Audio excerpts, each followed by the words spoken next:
The committee will come to order.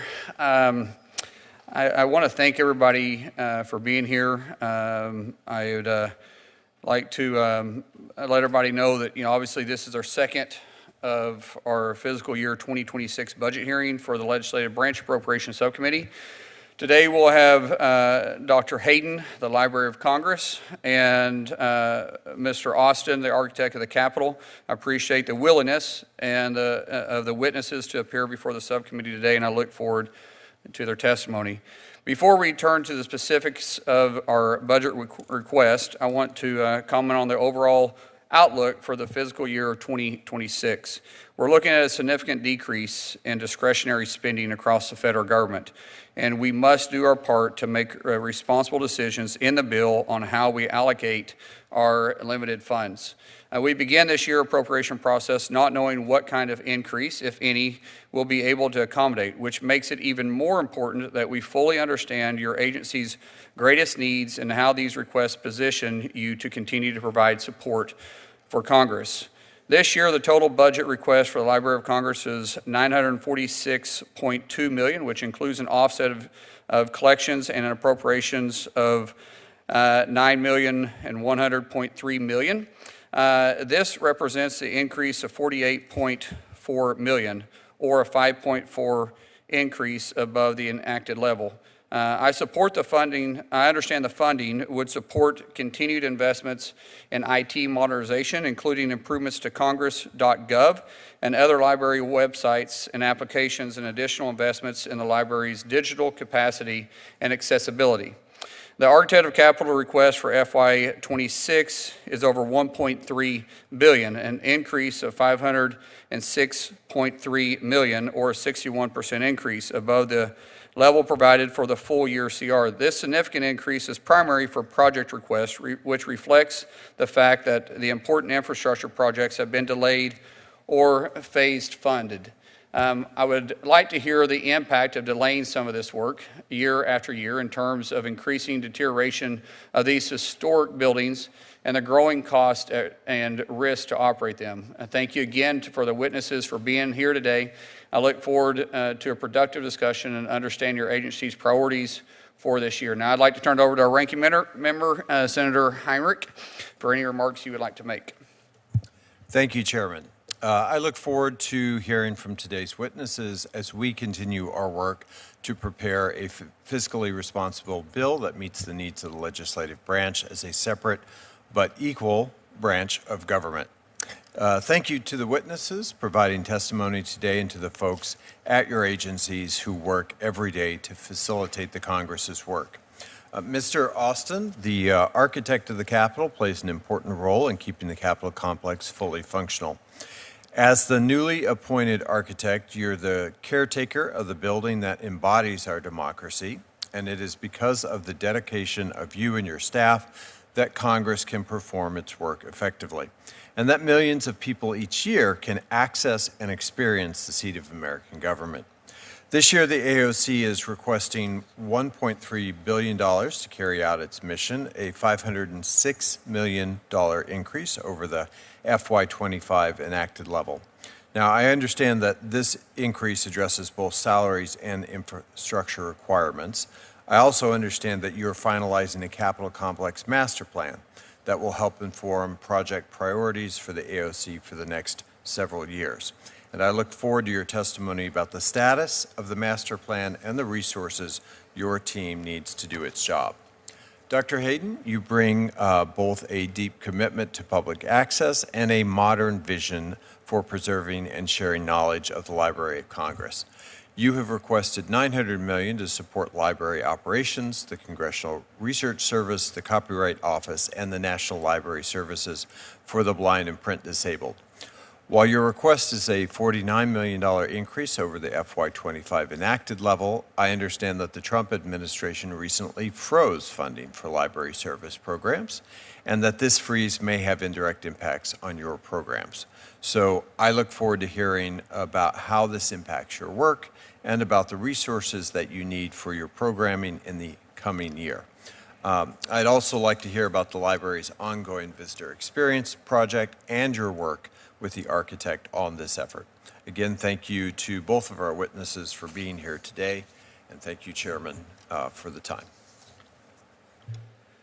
Thank you, and with that, we'll let our witnesses have a 5-minute opening. We'll start with Ms. Hayden, if you want to start.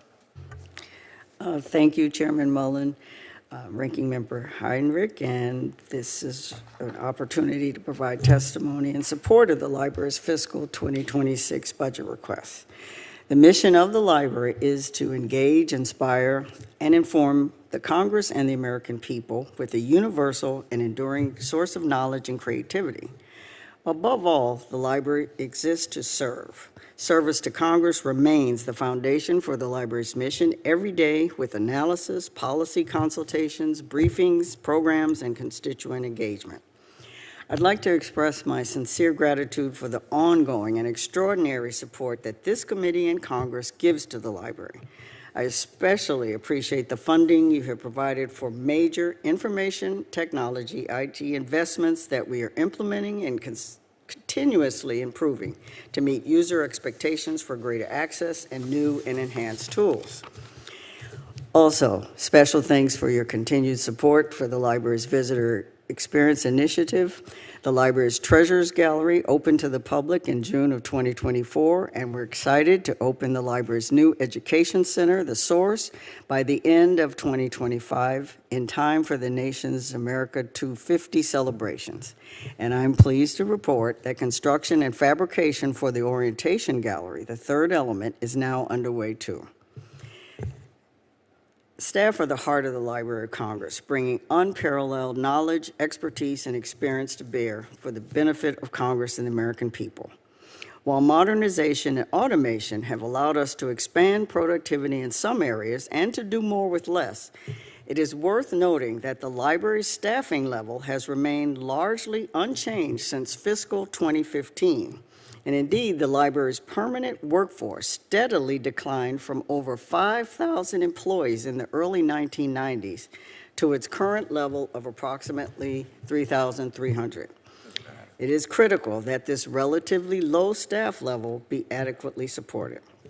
The library's fiscal 2026 appropriations request does include $30.9 million in mandatory pay and price level increases. And as a result of the continuing resolution, the library has had to absorb the cost of mandatory pay and high inflationary price level increases in fiscal 2025. The need to absorb these expenses threatens our ability to execute the library's full range of programs and services. As a result, the library has 3 modest programmatic requests for fiscal 2026 that, if funded, would provide the resources we need to develop strategic initiatives that deliver greater access and enhance services, strengthen our capacity, and still foster innovation. These requests would also help us to keep pace with digital advancements and continue to deliver exceptional service to Congress and the American people. These requests are preservation object storage upgrade, web application delivery and management improvements, continuous development of the Enterprise Copyright System, ECS. The library is also resubmitting 3 requests that were not funded in fiscal 2025. These would support CRS's data and analytics capacity, digital collections processing capacity, and digital accessibility. We also revised these resubmissions to reduce overall funding and eliminate permanent staff hires where possible. So we thank you again for supporting the Library of Congress and for your consideration of the library's 2026 budget request.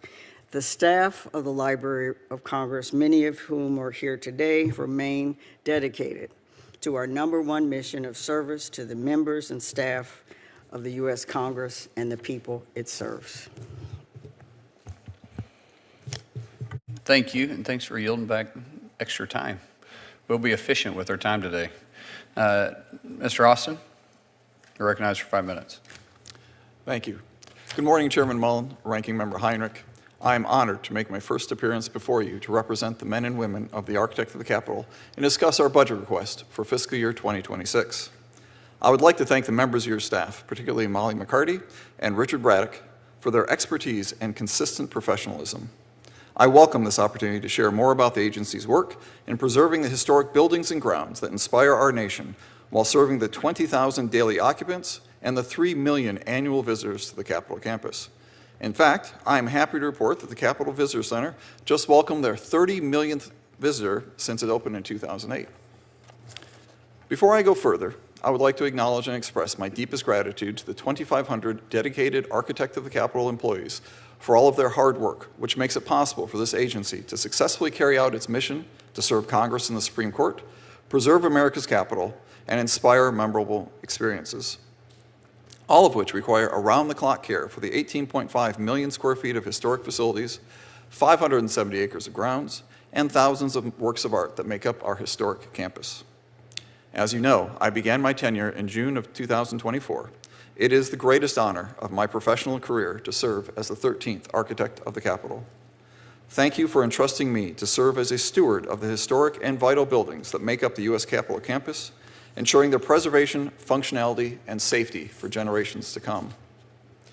One of my top priorities is consistent communication with the Architect of the Capitol staff, which I believe is essential to building and maintaining faith and confidence in our agency's leadership. Whether discussing the particulars of everyday operations or our broader visions for the future of the agency, I am equally committed to practicing clear and timely communication that ensures accountability and coordination with this committee, Congress, and our internal entities. For fiscal year 2026, the Architect of the Capitol is requesting a combined total of $1.3 billion. This request is focused on 3 key priorities: life safety, physical security, and the critical infrastructure needs of the campus. Additionally, this budget request ensures adequate funding is available for the staffing levels necessary to oversee our planning and project management needs and to deliver quality services to Congress. Because our people are the heart and hands of this agency. Over the past year, the AOC aggressively recruited to fill our existing staffing shortfalls, which resulted in a reduction of our overall vacancy rate from 11% to 8%. And our team has certainly been busy. Over the past year, the AOC has responded to 77,000 work orders for the Senate community with a 96% on-time completion rate. Across the entire campus, a total of over 495,000 work orders were executed in fiscal year 2024. Across the agency, we dedicate time and attention to safety training, procedures, and operations. I am proud to report that our employee injury rate is significantly less than that of the private sector. We are equally committed to the safety and functionality of the campus for all those who work here and visit. This involves proactively addressing the entire range of safety challenges, big and small. Everything from trimming tree limbs before they become a safety hazard, to ensuring the compliance of life and safety code, to long-range master planning for the future of this campus. Security is also a key priority. With the support of this committee and in coordination with the U.S. Capitol Police, we have made significant progress over the past few years and will continue to improve the security posture across the campus. Another top priority for the agency is the critical infrastructure needs of this historic Capitol campus. To assist in addressing challenges of aging infrastructure, we are developing the Enterprise Asset Management System. This robust system will enhance data-driven decisions and help prioritize projects aimed at reducing our very significant and growing maintenance backlog.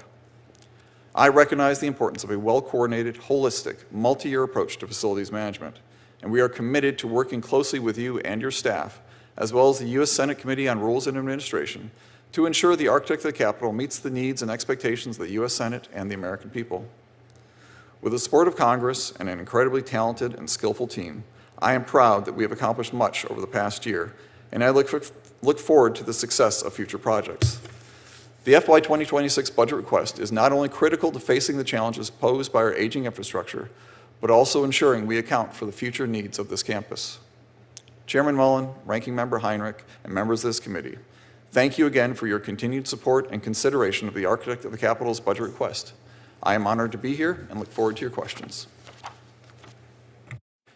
Thank you to you both. Thanks for being brief with your marks. I will start with answering questions or asking questions. Typically, I usually let someone else go in front of me because they've got to leave at the ranking member, myself. We're going to be here either way. Yeah, so we're not going anywhere. So we'll probably go back and forth until we run out of questions, if you don't mind. Dr. Hayden, first of all, let me ask you, could you tell us how the library utilizes its space across these three buildings? And by the way, just for, I know people in this room probably know, our three buildings are the Thomas Jefferson, John Adams, and James Madison Memorial Buildings. Could you explain how those are utilized and the space is utilized? The three buildings on the Capitol campus are not simply office buildings. They have mission-essential functional facilities that have been technically designed and outfitted to preserve the collections. And the estimate is that nearly 1/5 of the space serves for those permanent collections and the storage. And the buildings also, all three, have public and congressional reading rooms and meeting rooms that also serve the general public. We have a number of high-level... All three of them have meeting rooms? And Yes. I varying just say degrees. that because I have been here for And we, 13 years, and I've only been to one building for meetings. well, the other buildings, the Right. Adams Building that's directly behind the Jefferson Building that opened in 1939 after they ran out of space in the Jefferson Building, has meeting capacity. Are they utilized all the time? Or Not are they underutilized? all the time. You can book them. And so we're looking at, and we're working. How with often the- are you at 100% capacity in those meeting rooms through all three buildings? Pardon, I have to hear that one. How often are you at 100% capacity at all three buildings? At the same time? At the same time. I'm not sure, and we'd have to look at, Are they ever to all put them fully in booked? together. I can't say that Because they're all at that. Now, mind And- you, this is the first time I've chaired the committee, but it's the first time I've heard that there was meeting spaces at the other two buildings. Yes. The main building. There are meeting spaces. All right. And in the Madison Building in particular that opened in 1980, the meeting spaces are used regularly, especially on the 6th floor, by members of Congress and committees, and there are all types of things, and they have audiovisual capacity as well. I'd like to get back to you on the percentage of occupancy of all of the meeting rooms, and to give a listing of all the meeting Yeah, rooms could you- at that time. That would be very helpful. Yeah, that'd be helpful to know exactly how much square footage Yes. is we dedicated have that. to meeting rooms for the members of Congress, what is utilized, how underutilized it is, because obviously we're hurting for space everywhere. I mean, we're constantly rotating meeting rooms, looking for additional places to have hearings, and my mindset is I think we underutilize the Library of Congress and the proximity it is to the Capitol, proximity it is to our office buildings. And so I'd like to know if it is being underutilized, how we can help use that. Good. And our Congressional Relations Office makes sure that that is part of their orientation and their communication with member offices, that these rooms are available. And we are part of a AOC study that is going on in terms of space utilization, so that's going to yield additional information. So immediately we can get the meeting room information to you and also attendance, because we have a meeting schedule, and we can get that to you. And switching gears here, I understand there's more than $1.4 billion in royalty fees that come back as of 2014. Is that right? Undistributed. Is that correct? For the Copyright Royalty Copyright Board, Royalty, yes. And that has been something that we are working with the Copyright Royalty Board, and also would like to work with Congress on how the processes could be accelerated. There are some things that might be necessary by statute or changing things so that the distribution could happen All right. quicker. My time's almost up. We get back another round. I want to dig into this a little bit more. Sure. Figure out exactly what we can do, because I mean, that's Thank a you. lot of royalties sitting there for consumers. With that, I'll yield to the ranking member. Thank you, Chairman. Mr. Austin, in May of 2024, as you noted, you became the 13th architect of the Capitol. You took over an agency that had undergone significant leadership changes and, frankly, needed a new leadership direction. What are your general observations about the architect of the Capitol and its observations at this point? Senator, thank you for the question. I would say that one of the biggest ones that jumps out is the breadth of this agency. I'm continually amazed by the breadth of our mission and the skills of our workforce that service that mission. There's so many tasks, big and small. I mentioned in my opening remarks that across the Capitol campus, we had close to 500,000 work orders just this past year. You break it down by day, that's more than 1,300 per day that we're executing, and that's 365 days a year. And the workforce that services those work orders is an extremely dedicated and talented team. The breadth of our talent of the agency is also something that really I'm continually amazed by. They really enjoy their jobs. They feel connected to the mission. They know that this is more than just a job. This is a career. This is a vocation. This is a calling.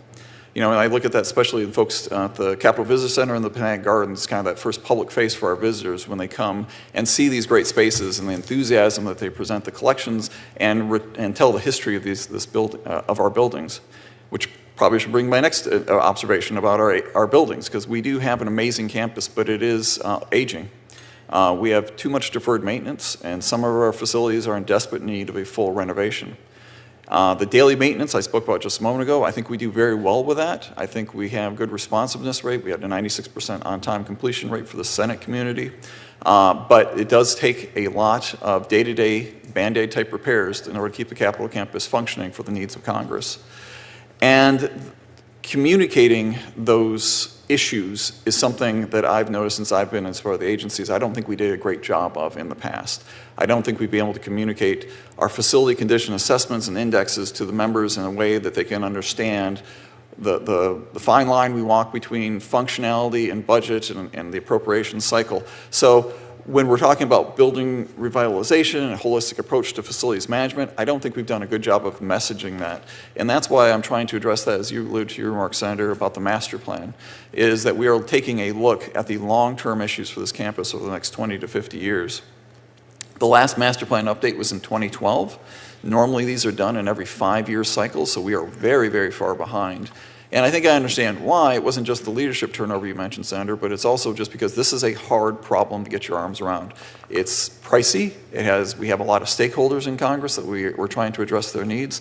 And there's a lot of things where you're trying to compare apples or oranges across the campus, and that's difficult, especially when we're gone beyond, say, the facility life that we expected to have these buildings and where we are right now. So as we are communicating that to Congress, that is something that we are making a focus of over the next year to communicate with this committee and others to understand the full needs of Congress. Does the architect of the Capitol's FY26 budget request begin to address your vision for the agency, and how does that dovetail with the master plan? Yes, short answer to your question is yes, and I'll explain how that is. We have a couple different things that are addressed in the budget request. Certain items in there are for the initial pre-design work for some of these long-term facility needs that we're talking about, such as the Rayburn renovation on the House side, but also things like the SCIF that we've received signals in FY22 and 21, as well as inquiries from this committee, and the committee rules reference the need for a SCIF. So we have some pre-design work in there. We also have work that we're to address some of those immediate infrastructure needs, try to offset some of the risk that we have with our HVAC system and some of our plumbing systems on both sides of the campus, as well as working with our chief security officer for some of the security projects. So we are addressing that. We also have some of our personnel we're looking to bring on board, whether it be a chief artificial intelligence officer or additional planners and architects. Dr. Hayden, the Visitor Experience Project has been underway for several years, includes several enhancements to the Jefferson Building to improve the visitor experience there. During this time, the project has experienced some challenges. What's the current status of that project? Very excited, actually, about the progress of the Visitor Experience Project and grateful to Congress for its support. The first ever permanent Treasures Gallery opened in June of 2024, and there is a continuing rotating display of our collections in that. And then the Youth Center, which is the second component, there are three components, as you know. The Youth Center is scheduled to open in late December of this year. And we've been very pleased to have the advice of a number of congressional children and grandchildren who've been part of an advisory committee. They've named it The Source. And the last component, the orientation space, is anticipated to open in late 2026 and early 27 possibly. And AOC has begun construction. And I just want to take this opportunity to say that we have been working very closely with AOC, including the relationship with Mr. Austin and me as the head of the library and our chiefs of staffs and bi-weekly meetings. And so in the last year, there's been so much more communication and progress, and we're very excited about what could happen. We're playing ping pong. Yes. Thank you again. Let's dig back into the $1.4 billion in royalty fees that's dating all the way back to 2014. What you mentioned, you might need some help with Congress on getting this problem resolved. As you can imagine, this is probably an extremely frustrating sticking point, and I'm having a hard time wrapping my head around it, why it's so hard to get these fees out the door and back in the hands where they belong. And I'm interested to see why Congress would have to do something additional when it was originally set up for the Library of Congress to handle.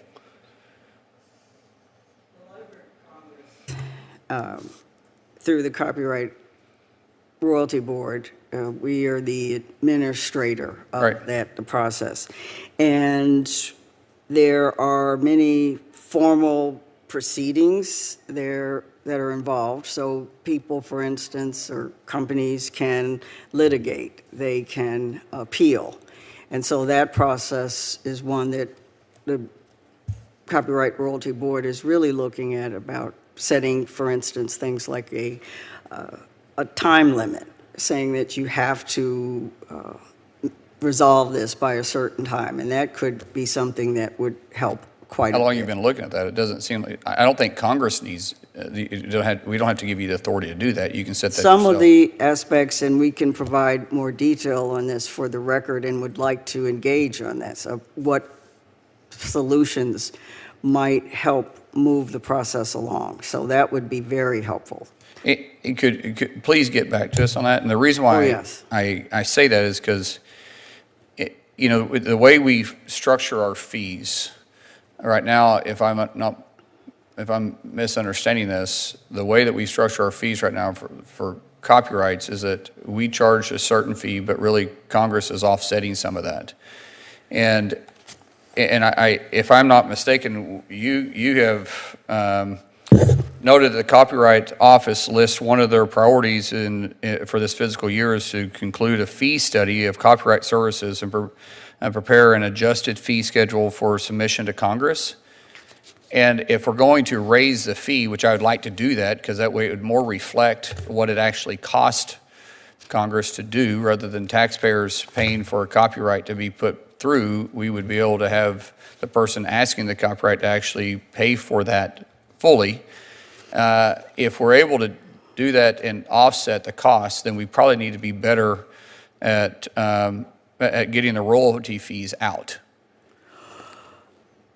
Those are two separate processes. I understand the two separate processes, but it's still through the same overall view, no? Yes, I do know. No, I'm just saw a head shake back here. And that's the Register of Copyrights. Right, but I mean, if I understand. So that copyright. We pay for the fees, or we charge the fees to come in to. We charge. Right. And copyright protection is automatic under the law, Right. unlike a patent. But we're in charge of both. Copyright registration is voluntary, and people pay for that, and companies pay for that. And what that gives them is some legal support. Understood that, but we're responsible for both. 40% Or are we not, sorry, are we not responsible for both?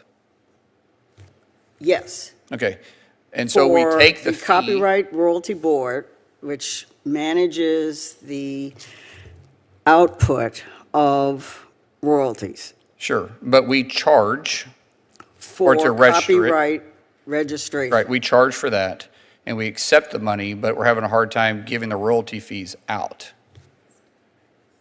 And the Register of Copyright is actually helping me to differentiate those two processes. I understand there's two separate processes. I'm not arguing that. I understand there's two separate processes between walking forward and walking backwards too. I understand that. I'm saying is if we're able to charge money to register and we're able to accept the funds, when we go out to give the royalties out, it should also be a smooth process exiting as it is entering. Even though there's two separate processes, I'm trying to figure out how we can become more efficient and then also offset the cost if we need to do a fee structure. The fee structure for the Copyright Royalty Board is for cable and satellite royalties, Okay? not individual authors and artists and even companies. So copyright registration fees are separate from the cable and the satellite royalties. That's why we really would like to work with the committee on ways that the copyright cable and satellite royalty funds could be distributed in a more timely fashion with some changes. How far in that behind are process. we on? It depends on the different cases. How long does And the case so typically last? that I'd have to get back to you on, in terms of a typical case, because there aren't typical cases. It could be, Okay. depending on if there's Average. litigation or How long that. is the average case? I'd have to get back to you on that. And I would like suggestions on how to streamline that. We because- have been working with the Copyright Royalty Board on that, and How long have you they, been working with them? personally, as librarian, I've been working with them for definitely the last 3 or 4 years on that particular To make a part. decision? Not to make a decision, to look at possibilities. So we haven't even got to the point of, I'm sorry. It's okay. That is absurd to think we've been looking at a solution for 3 years and we haven't come up with a solution to actually come up. I'm just, There as are a business owner, I don't recommendations, sir. understand that. Well, there are recommendations, and I have been involved. How long does it take to submit those recommendations to us? The Copyright Royalty Board is working to work with the committee, so I'm sorry. I don't know how long I'm going to chair this board or this committee, but I know I'm here for the next 2 years.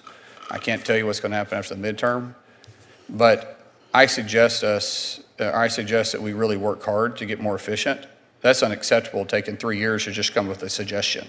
I don't know how many times the board has to look at something to figure out how we can do it better. that was not in terms of what the board has been doing. This was referring to my active involvement with the Copyright Royalty Board. Okay. So Well, that's, let's put a time limit on this thing. yes, we, Okay, so let's put a time limit on it. Come to me within a couple of weeks, because you had plenty of time to look at it. Give me some suggestions. The committee will look at it, see if there's things for us to do. Let's make a decision and get off center. I mean, because the definition of insanity is doing the same thing, expecting different results, and we're doing the same thing, expecting different results. There's plenty of stuff out there we can look at to get more efficient. and I'm sure the Copyright Royalty Board and the Register, who's here with me today, would be very pleased to Okay, well, let's set up a present meeting those. in 2 weeks. Great, thank Let's sit you. down and come to the meeting with suggestions. Thank you. And ranking member, if you would like to be there, we'd set it up. We don't have to have a hearing on it. We just sit there and we'll have a conversation. That would be very, very helpful. Let's do Thank it. you. Mr. Austin, obviously the requested increase for FY '26 encompasses a number of additional positions. Can you talk about what those positions are required for and what unmet need you would be able to accomplish with the additional positions? Yes, thank you, Senator. Yes, we are requesting 57 more positions in the FY26 budget. We obviously had none in the CR, and there was almost none in the 24. So some of this is a bit pent-up request over the last several years. It kind of runs the full gamut. I spoke about the breadth of the agency earlier. We have everything from electricians and plumbers, additional electricians and plumbers, and the electricians, the high-voltage electricians will allow us to have a 24-hour, 7-day-a-week response in case of any electrical emergency on campus. Currently, that is an on-call response if it's after hours. We have HR specialists that are in there to help us work on our vacancy backlog. Right now, we're trying to get our time to hire down to 80 days. We've made some great progress in there, but some of it is just the capacity of our HR team. There's more visitor guides. We're seeing increased tourism since COVID's over, and we're seeing an upswing in tourism. In fact, the day after inauguration was our largest retail day that we've ever had in the agency, just that one day. But that would also include 5 visitor guides to help with that workload. So it kind of runs again. We're trying to take some contractors that we have on our chief security office and bring them in to be government employees. So it's shifting that from a contract over to a regular employment. Overall, those FTE increases are just under $10 million. That adds to the total agency budget. So the impact, if we don't get those, some of those issues that I spoke about as far as the time to hire and the on-call request versus on-site request would remain, and that would have potential issues that we have. Like, for instance, on the house side, we have a 24-hour response in case of an elevator outage, but sometimes it's not an elevator technician that responds to it, and we have to call that person in from home, and that creates a lag in that time, and we're trying to remedy those types of issues. But they kind of run the full gamut. But overall, it's a fairly minor number in the overall scheme of the budget, but it is close to $10 million, so I'm not going to downplay it either.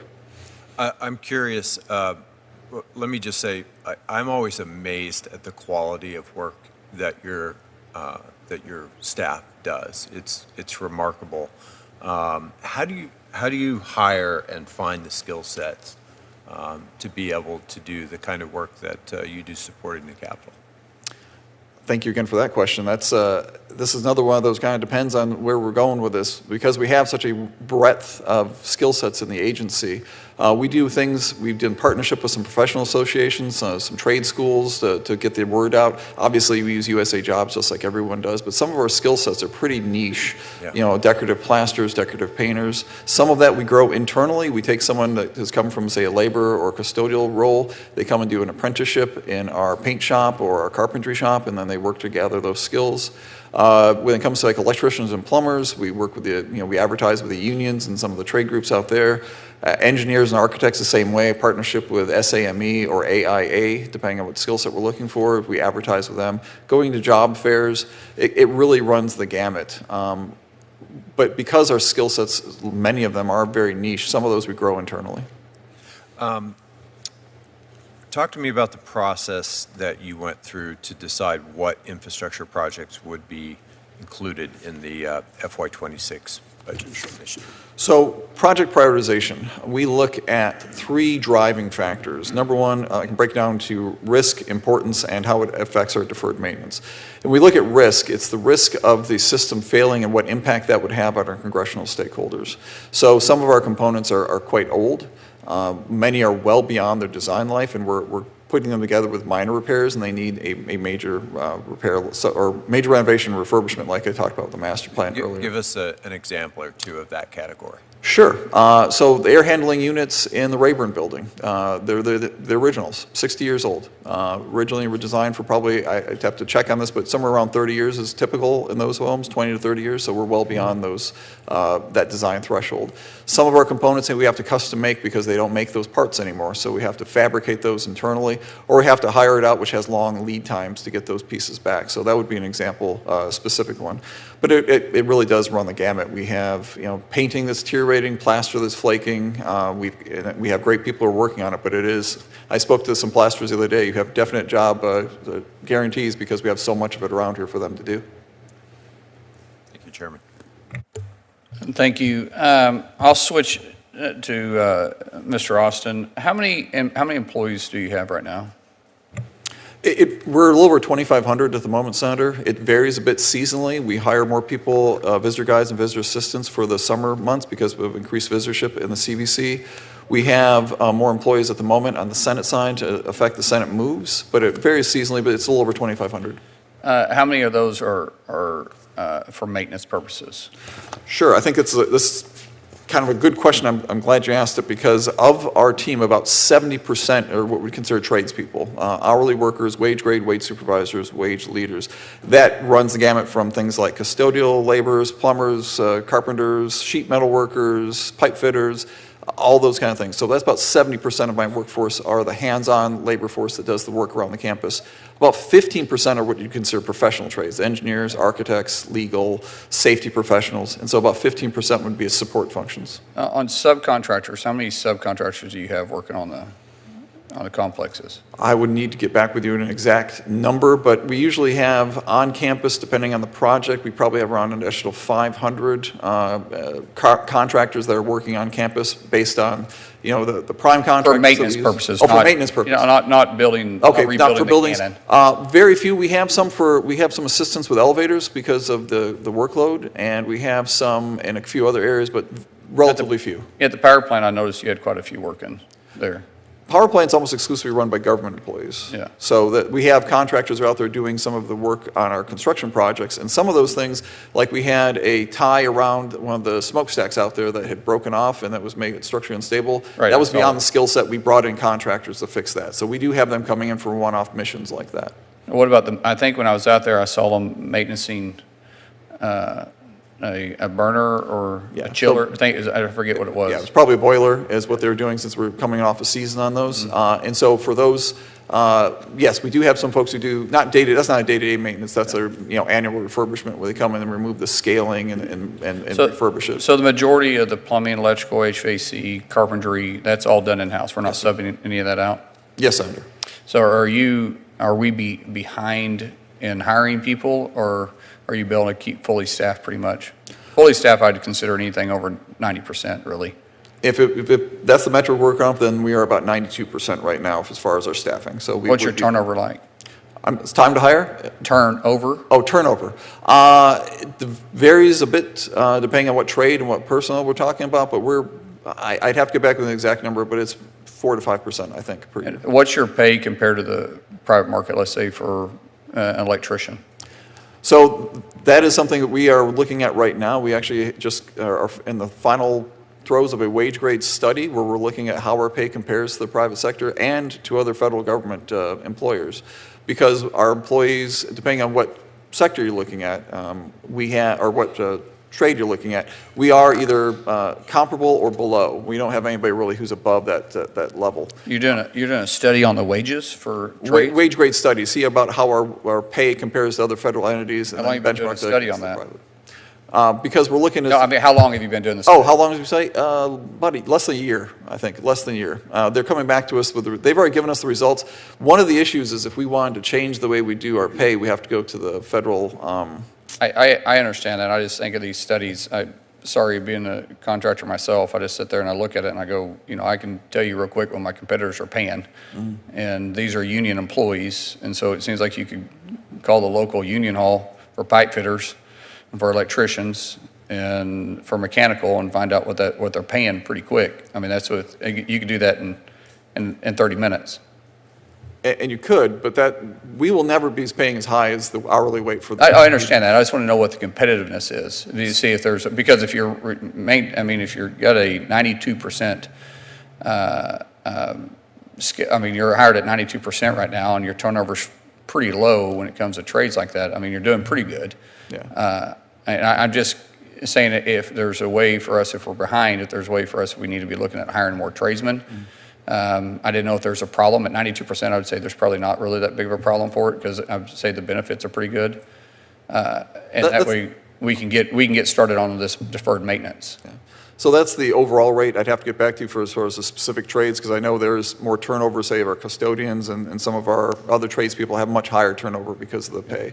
But I've always, when I do my visits with employees, I always say that we're never going to be competitive with the hourly workers from the unions, because their pay is seasonal. It fluctuates, goes up and down. Ours is going to be steady.